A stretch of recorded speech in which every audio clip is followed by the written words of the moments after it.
Cette vidéo comporte tous les commentaires d'études sur les versets disponibles dans la Bible d'études Esprit et Vie, dans Jean chapitre 14. Verset 2. La maison de mon Père. Cette expression désigne clairement le ciel, car c'est là où Jésus doit aller, pour nous y préparer une place, Matthieu 6 verset 9, voire Psaume 33 verset 13 à 14, Ésaïe 63 verset 15. Dieu a une maison qui comprend de nombreuses pièces, c'est à cet endroit que sera transférée la maison de Dieu, qui se trouve aujourd'hui sur terre, Éphésiens 2 verset 19. Nous n'avons point ici-bas de cité permanente, Hébreux 13 verset 14. Verset 3. Je reviendrai.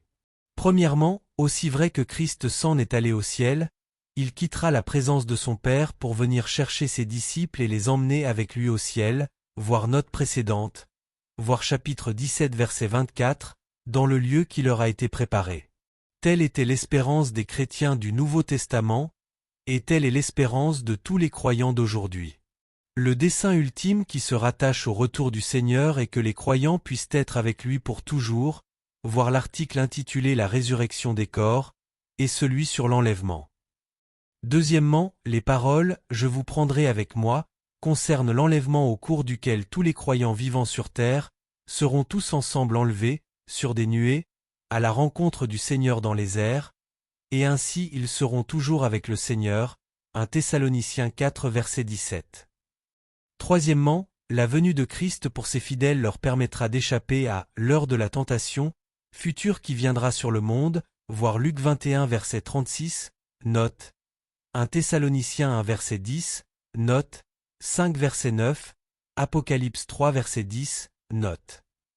Quatrièmement, cette réunion glorieuse et éternelle est un enseignement réconfortant pour tous les disciples de Jésus qui désirent être toujours avec le Seigneur. Consolez-vous donc les uns les autres par ces paroles, 1 Thessaloniciens 4 versets 17 à 18. Verset 12. De plus grande. Jésus désire que ses disciples fassent les mêmes œuvres que lui. Premièrement, les « choses plus grandes » comprennent à la fois l'œuvre de conversion des gens à Christ et l'accomplissement des miracles. Cela apparaît clairement dans le récit des Actes, Actes 2 verset 41 et verset 43, 4 verset 33, 5 verset 12, et dans la déclaration de Jésus que nous rapporte Marc 16 verset 17 à 18, voir l'article intitulé Les signes des croyants. Deuxièmement, la raison pour laquelle les disciples feront des « choses plus grandes » est que Jésus s'en retourne vers son Père, qu'il va leur envoyer la puissance du Saint-Esprit, voir verset 16, chapitre 16 verset 7, Acte 1 verset 8, 2 verset 4, et qu'il exaucera les prières faites en son nom, verset 14. Les œuvres des disciples seront plus grandes, de par leur nombre et leur envergure. Verset 13. Vous demanderez en mon nom. La prière faite au nom de Jésus comprend au moins deux éléments. Premièrement, le fait de prier en harmonie avec sa personne, son caractère et sa volonté. Deuxièmement, le fait de prier en ayant foi en lui et en son autorité, et avec le désir de glorifier à la fois le Père et le Fils, Acte 3 verset 16. Prier dans le nom de Jésus signifie donc que Jésus exaucera toute prière qu'il aurait pu faire lui-même. La puissance de la prière n'a pas de limite quand elle est adressée à Jésus ou au Père, dans une foi sainte et selon son désir, voir Matthieu 17 verset 20, note, voir l'article sur la prière efficace. Verset 16.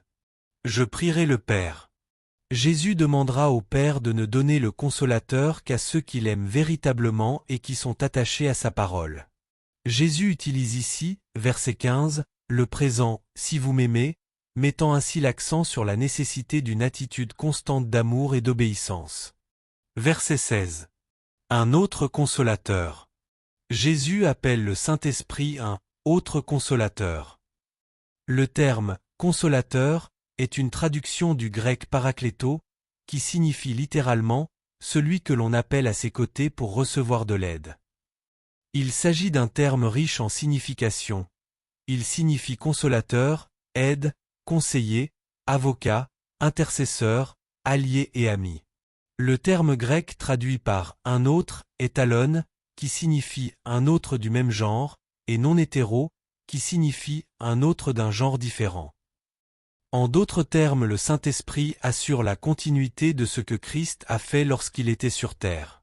Premièrement, l'Esprit sera aux côtés des disciples pour les aider et les fortifier, voir Matthieu 14 versets 30 à 31, pour leur indiquer la direction à suivre durant leur vie, verset 26, pour les réconforter dans les situations difficiles, verset 18, pour intercéder dans la prière en leur faveur, Romains 8 versets 26 à 27, voire 8 verset 34, pour être un ami qui servira leur plus grand intérêt, verset 17, et pour demeurer avec eux pour toujours.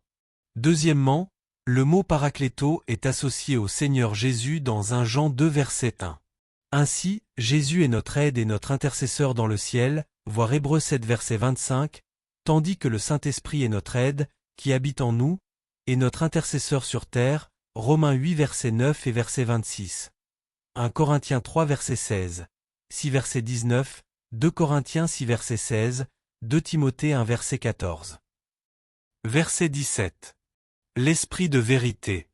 Le Saint-Esprit est appelé l'Esprit de vérité, chapitre 15 verset 26, 16 verset 13, voire 1 Jean 4 verset 6, 5 verset 6, parce qu'il est l'Esprit de Jésus, et que Jésus est la vérité.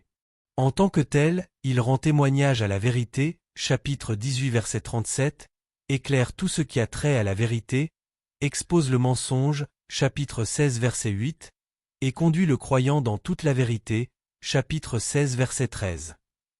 Ceux qui désirent sacrifier la vérité en faveur de l'unité, de l'amour ou de quelque autre raison renient en fait l'esprit de vérité, lequel, selon eux, habite en eux.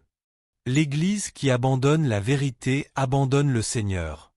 Le Saint-Esprit ne peut être le conseiller de ceux qui sont indifférents à la foi ou qui sont partagés dans leur engagement envers la vérité. Il ne vient que vers ceux qui adorent le Seigneur en esprit et en vérité, chapitre 4 verset 24. Verset 17. Il demeure avec vous, et il sera en vous. À présent, le Saint-Esprit accompagne les disciples, et Christ leur promet qu'à l'avenir, il sera en eux. Cette promesse concernant l'onction du Saint-Esprit dans la vie du croyant a été accomplie après la résurrection de Christ lorsqu'il a soufflé sur eux et leur a dit « Recevez le Saint-Esprit » chapitre 20 verset 22. Pour en savoir plus sur le rôle de l'Esprit dans le cadre de la régénération, voir l'article sur la régénération des disciples.